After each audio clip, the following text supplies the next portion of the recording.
Hey guys, welcome back to another episode of Sonic Bad, Train Good. And that's a fact.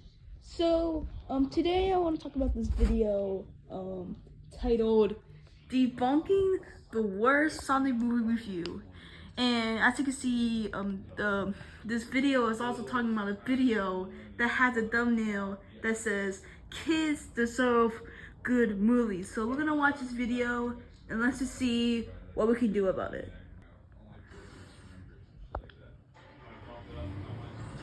Sonic 3 was really good. I enjoyed it a lot. Though I'm hearing reports that this movie broke people's fathers. Because, kids deserve good Fathers? movies and all. Alright, let's hear them out.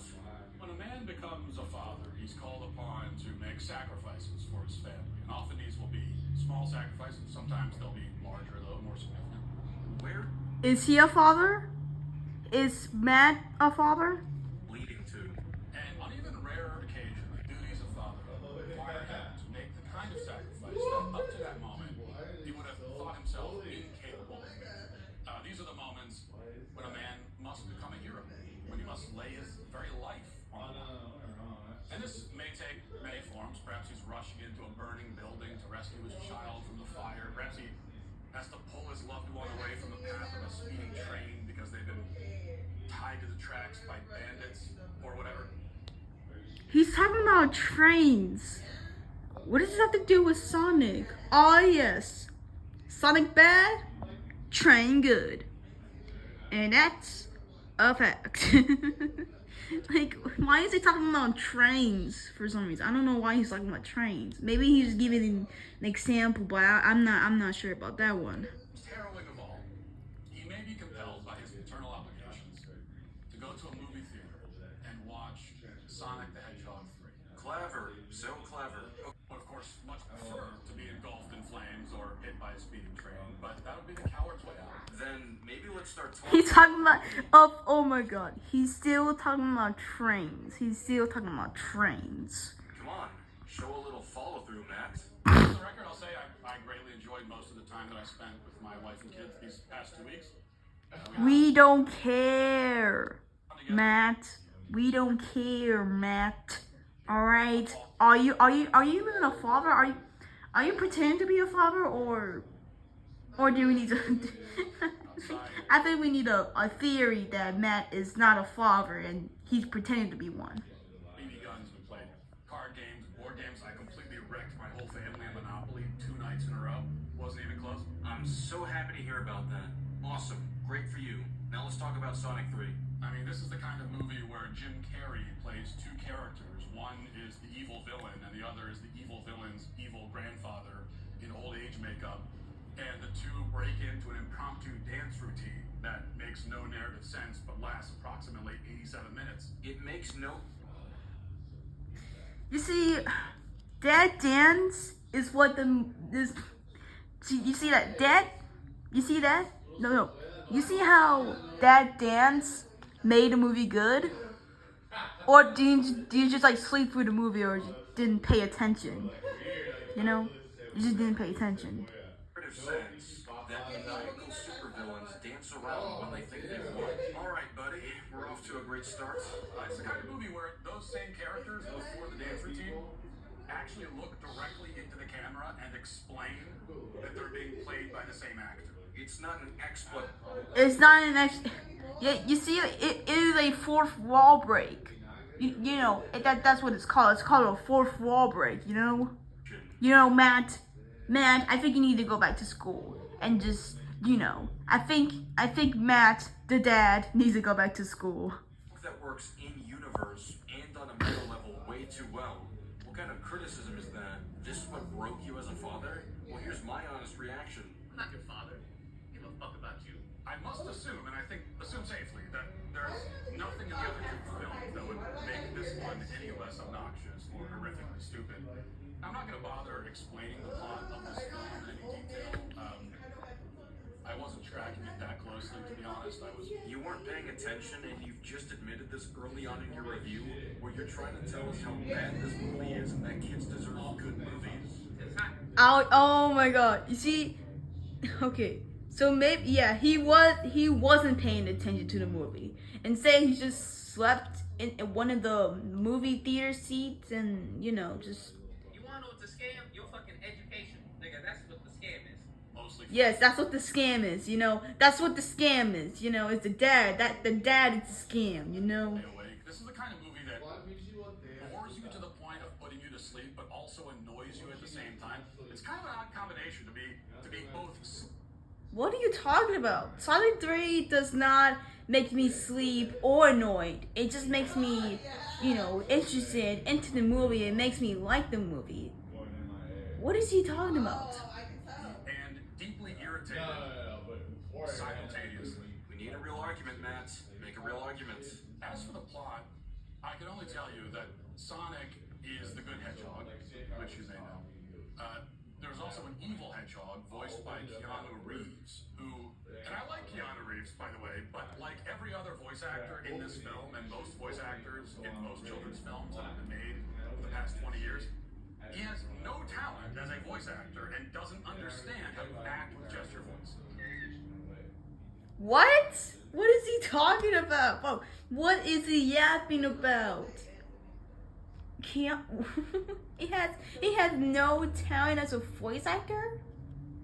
What are you talking about? He's just an actor, alright? Calm down. He's literally just an actor, alright? He can do whatever he wants. He can voice act the character, he can act in character, all sorts of things. He's just an actor, Just calm down, Matt. Just calm down, Matt, alright? Okay, alright. So Sonic has to stop the evil hedgehog and his evil cohorts. The evil hedgehog? The evil hedgehog? What is he? Shadow is not an evil hedgehog. He's just broken. He's just a broken, character.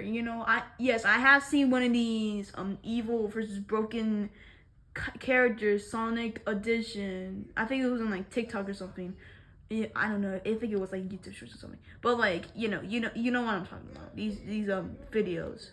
Well, I mentioned earlier, from blowing up the world with a big laser, and this has been the evil plan of every evil villain in every blockbuster franchise film for the past 3 decades. Okay, so you didn't pay attention. Oh, okay. So that's what Matt describes a villain. It's just that. What he describes a villain is in a lazy way, He just describes a villain in a lazy way. That's.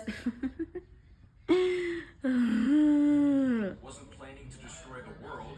He was planning to control the world. He literally argues with Gerald on what the plan should be, and it turns out that Gerald was planning to betray his grandson. They straight up tell you this in the film. Did you watch it? It's a formula that this movie. I didn't think. Yeah. Deviating from. No, Matt didn't watch it. All he did was just sleep through the movie while in the movie. He just slept while watching the movie. I don't think he watched the movie. I think he slept in one of the movie theater seats. I don't think he paid attention to the film. Okay, but me, I pay attention to that film. Alright, I already pay attention to my film. For me, alright. I just pay attention to the film. I didn't just sleep.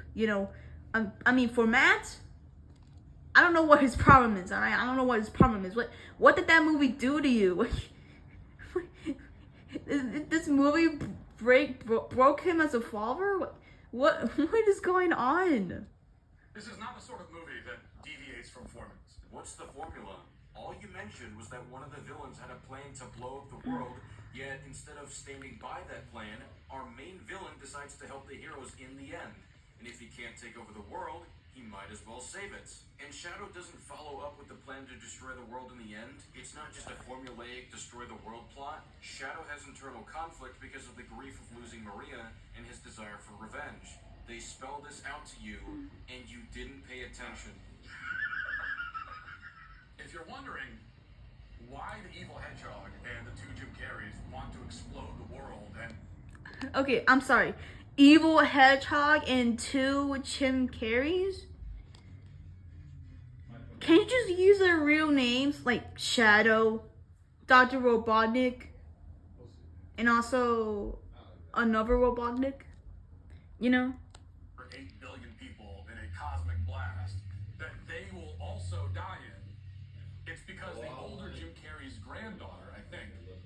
was killed, and now he wants to commit murder-suicide because life isn't worth living. What kind of I'm sorry. Where did you get this information? Where did you get this information? Oh my god. Okay. I think he didn't pay attention because what did he get this information from? Because I have no idea where he get that information from. that? First of all, you didn't pay attention to the film. Dr. Eggman doesn't want to destroy the world. He wants to take over the world. Gerald wants to destroy the world. And stop trying to argue that the plan is bad because it's suicidal. Because we're talking about Gerald and Shadow, who are suicidal in the movie, largely because of Maria's death. Gerald and Shadow want their final act to avenge Maria. How do you miss the point of that so badly? Oh, it's because you fell asleep and didn't pay attention. Like, that's real. Yeah, I can agree that he just fell asleep and then just didn't pay attention to the movie. You know what, Matt? The father who he had broke by the movie. I don't think he's a father. I'm just making up a theory. He said he isn't the father. He's just a random guy. That's in the movie. He actually declares his suicidal intention as well. So you know the character is suicidal in canon, and you're still complaining. It's not just that you barely paid attention, but you also heard the character explain it, and somehow still think it's an issue. Showing illiteracy, Matt Walsh? If you paid attention, I wouldn't have to trash at your review. Now, if that seems like weirdly bleak and dark for a kid's movie where the characters bust out impromptu dance, Bleak? What? What is going on? I feel like my brain is not like, loading into this video because I don't know what's going on. I don't know what's going on. I don't know what is going on. I mean, everything is going on, but I don't know what's going on in this video. randomly break the fourth wall and constantly speak in internet lingo from 2019. There's a lot of that, by the way. Just as one example, at one point Jim Carrey says, "Damn you, autocorrect." Autocorrect jokes. Oh my god, dude. Oh my god. The autocorrect joke is still super duper massive. The autocorrect joke is still massive. It is still massive than the low taper fade. It is still massive than the low taper fade. Exists Know. today because autocorrect mistakes are still made today. People have made this joke before 2019 because it existed years ago. If it seems weirdly bleak and dark for that kind of movie, it's because it is. It's almost like a movie can have lighter and darker elements, and it's a matter of how you balance them. This is a movie like And also a kid's these days that hold on. And also a kids movie could have lighter and darker, elements, but instead it has to be friendly and just be family friendly and yeah. darts back and forth from being ironic to being self-serious to goofy to earnest, and so on and so on. It doesn't try to smooth over these tonal transitions with good writing or performances. Give me some examples that you didn't fall asleep on while watching the movie. Oh, he doesn't have any because this review is shallow and has nothing of substance to say. The writing is And and he also talked about trains in that review. So yeah, maybe he did pay attention and just had trains in his dreams when he fell asleep while watching the movie. It's just like he had trains in one of his dreams. It's just like that. performances are atrocious across the board. Instead, it just flings it all against the wall haphazard because these are all bullet points that the movie studio knows it has to hit. Because this movie, again, like so many kids' movies these days, is not the fulfillment of anyone's creative vision. It is just the product of a corporate algorithm. This is just The corporate no. The corporate algorithm. The corporate algorithm. I'm sorry. I was about to laugh, but then I'm like, okay, I won't laugh. I'm just like corporate algorithm. What the heck is that? But okay, look. The corporate algorithm. I'm sorry. The decision in this movie was creatively driven and rather a product of some unspecified algorithm you've decided was the driving force. It is loud and ugly and obnoxious and disjointed because nobody who made the film actually cared about making a good film. I think the lack of care is actually present in this review because you rarely give examples, and when you do Please give examples, do. you ask why suicidal characters do suicidal things. Good job.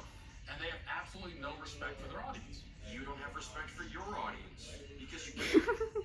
Yes, Matt does not have his respect for his audience, alright? Because he is a father who recently watched a movie that broke him as a father because, he's also talking about trains in his. I'm sorry, I will stop with the trains. Okay, I will stop with the trains. But Matt doesn't even have a respect for his audience. And like, who is Matt? Who is Matt? And also, why is he a father? Why is he a father? And also, why is his name Matt? Why is there a Matt? And why is there a father that's named Matt? And why is he, talking about trains? We are at a point. If they start making This movie would have been made with AI. AI? What? What is he talking? What is he? What? What? movies with AI, we would not know the difference because they've Oh yeah, we will know the difference, Matt. You just didn't know what you're talking about, been doing that for 20 years now. Goodbye, sir. I will not even dignify that argument with a response. Now, you might respond here, as many people on Twitter did after I gave a very brief review of this film in a tweet on the site a few days ago. You might respond that, well, this movie isn't for me, it's for kids. Personally, that movie is for me. I'm just a teenager. I'm just 13 now. But of course it's okay. Look. The Sonic movies are literally made for kids. And if you're an adult, you can still watch these movies. But it's just that, yeah. Respond this way, I would just point out the fact that you didn't pay attention and failed to give working examples for your points. So I'll just skip the counter to this. Is he gonna talk about the movie? Is he gonna give examples? The video. Oh, that's the end of the video. So what he talked about was nothing. It was nothing, alright? It was nothing, alright? Nothing, alright? All he talked about was nothing that has nothing to do with Sonic 3, alright? What he talked about it was sped up was nothing, and it was nothing. It was nothing, alright? It was nothing, alright? There was nothing added into the review. So what has Matt talked about was trains, misinformation, and how this movie could have made by AI, even though there's gonna be a difference. And he also referenced autocorrect jokes, which is still massive than a low table pay, I'm sorry, I just had to make that joke I had to make that joke. It was forced. That was forced. That was improv. Alright, that was forced. So yeah, I hope you enjoyed that video. We just had a fun time, just looking for that. We just had a fun time. But hope you like this video. Comment, like, to subscribe, and I'll see you in the next video. Peace out. Trains.